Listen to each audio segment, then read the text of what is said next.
December 7, 2019, Juice WRLD and his entourage would begin to board a Gulfstream private jet that was located inside the Van Nuys Airport.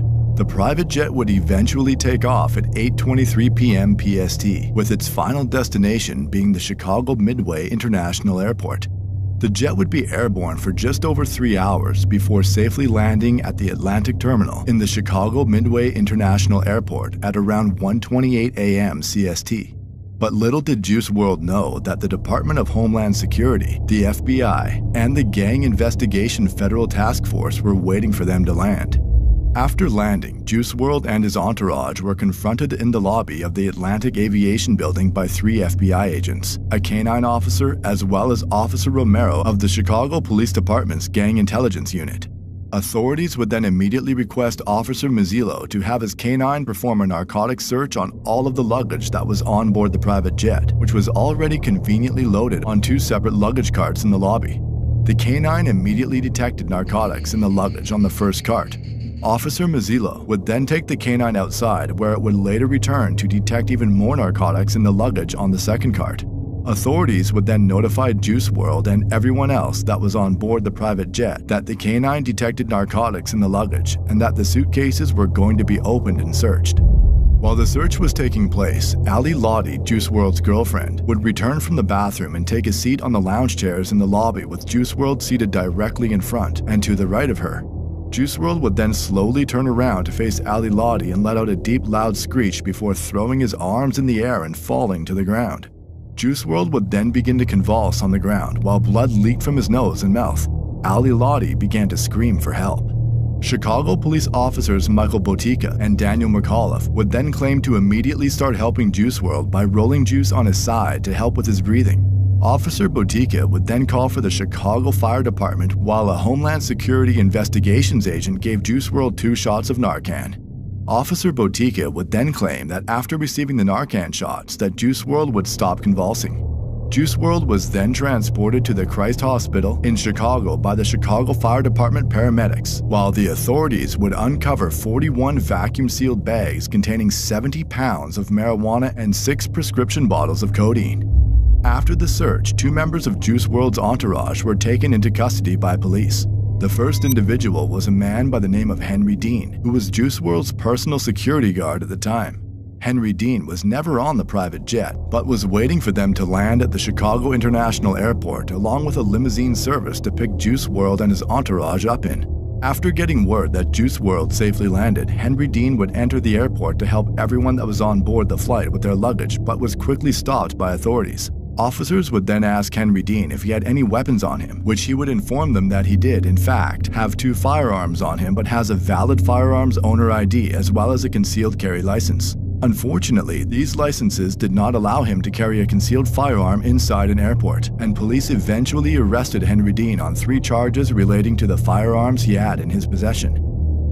The other individual arrested was Chris Long, Juice WRLD's personal photographer and videographer. Chris Long was arrested after authorities discovered a bag containing camera equipment along with a .40 caliber pistol hidden inside. When asked who the bag belonged to, Chris Long would claim ownership of the bag but denied any knowledge of there being a firearm inside. Chris Long would then be arrested and charged with unlawful possession of a firearm at around 2:03 a.m. on December 8, 2019. A little over an hour later, Juice WRLD would be pronounced dead by Dr. Sean Motsney at 3:14 a.m. The cause of death was later revealed to be oxycodone and codeine toxicity. Everyone else that was on board the private jet was free to go without any additional charges. But what about the 70 pounds of marijuana that was trafficked over 2,000 miles across the country? It was stated that neither of the suitcases containing the vacuum-sealed bags had any name or personal items that could be linked to any of the passengers on the jet, and nobody claimed ownership of the suitcases either. But why was it even on the jet in the first place? Juice WRLD was a rich and famous superstar. Why would anyone put Juice WRLD in that position in the first place? Regardless, the feds weren't just going to let drug trafficking slide, right?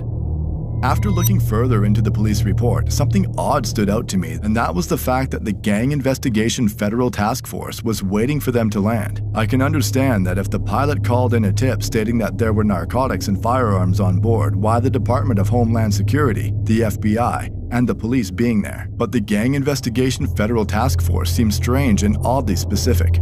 I began to do more research where I eventually discovered that just 6 days before Juice WRLD's sudden overdose, the Chicago Tribune released an article claiming that the FBI is in town to investigate the death of a Chicago rapper who went by the name of Shoota Shells. Shoota Shells was a member of a Chicago gang called Black Mob, and back in 2017 released a song on YouTube titled Death of 150, which was a brutal diss to a rival gang. The rival gang targeted in the song goes by the name of No Limit, with its most well-known members being rappers G Herbo and Lil Bibby. Lil Bibby is also the owner of Grade A Productions, a record label Juice WRLD was heavily involved with since its start and would later sign onto a multi-million-dollar joint venture deal with Interscope Records. Now, while most Chicago gang members are known to be some of the most savage individuals, Lil Bibby was different, with his main focus always being money, and was known as a big-time drug dealer who rarely dissed opposing gang members. When the Chicago drill scene started to gain traction online back in 2012, names such as Chief Keef, Lil Durk, G Herbo, and Lil Bibby were some of the biggest in the industry. Juice WRLD, who grew up in Homewood, Illinois, a Chicago suburb just 30 minutes south of where Lil Bibby is from, became a huge fan of the drill scene, and when Lil Bibby showed interest in Juice WRLD, he signed him almost immediately despite having similar opportunities to get into the music industry.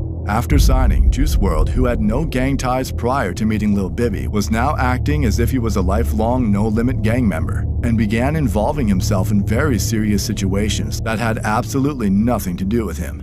For example, Juice WRLD would start dissing a guy by the name of Posto. Posto was a member of a Chicago gang called Lakeside, which rivals No Limit, and was brutally murdered back in November of 2013 at just 18 years old, after being shot in the head while standing in the first-floor hallway in a building located on the 2700 block of East 80th Street in Chicago. And on my wrist is a glass house. Smoking Posto till I pass out. What you say about Posto? This is a dirty ass out. Juice WRLD would also diss another No Limit rival who went by the name of Lil Mister.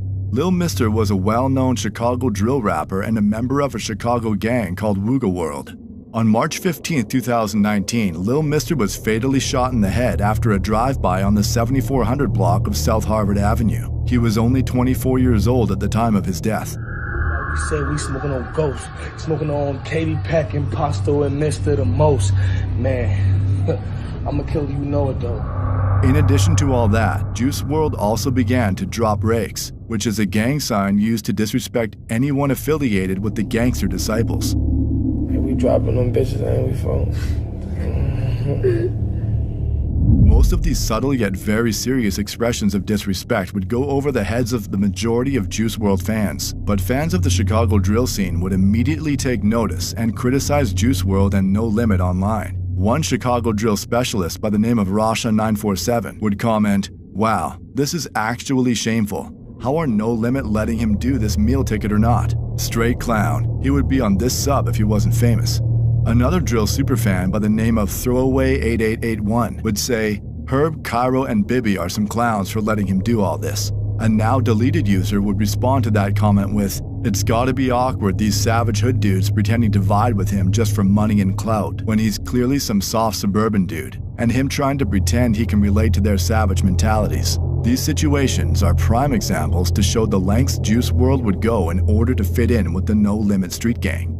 Now, going back to the narcotics found on Juice WRLD's private jet, fans have been speculating on several theories since the day it happened, with the common one being that the narcotics found on Juice WRLD's private jet were for personal use and were most likely being brought from California to Chicago to be given out to the guests at Juice WRLD's 21st birthday party that was scheduled on the day he unfortunately passed away. Another theory being discussed online is that Juice WRLD's girlfriend, Ali Lottie, was the mastermind behind all of this, with the evidence being leaked court documents claiming that Ali Lottie was arrested for trafficking meth back in 2017. Ali Lottie denied these claims on Twitter by tweeting, "Never seen meth ever, and I'm pretty sure meth is Adderall. Again, this paperwork has nothing to do with me. I'm so sorry. I don't even know the lawyer." Fans would also speculate that Chris Long may have something to do with this due to his ties with the underground cannabis industry in Los Angeles. This is Chris Long, the plug. Royal Buds LA is a store that sells medicinal marijuana. Yes. And you're the manager. Who owns it? Or can you talk about that? Some guys own it. So you really can't talk about who owns it? I'm not gonna. Okay, that's The fair. weed This is business already is a business shady. where I love the weed business. information is kept close to They the don't chest. leak it. Yeah. But basically, he works for some dudes that own a lot of them. Like, he works with them, and they are fucking. How'd they kingpins find with you? the Shit.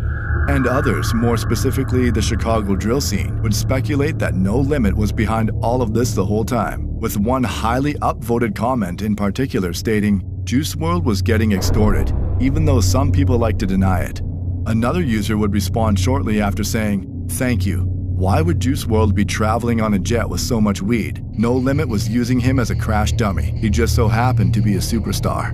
We will likely never know why and how this situation came to be, but at the end of the day, 70 pounds of narcotics were found in the luggage on board the private jet, with the Gang Investigation Federal Task Force in particular waiting for Juice WRLD and No Limit to land.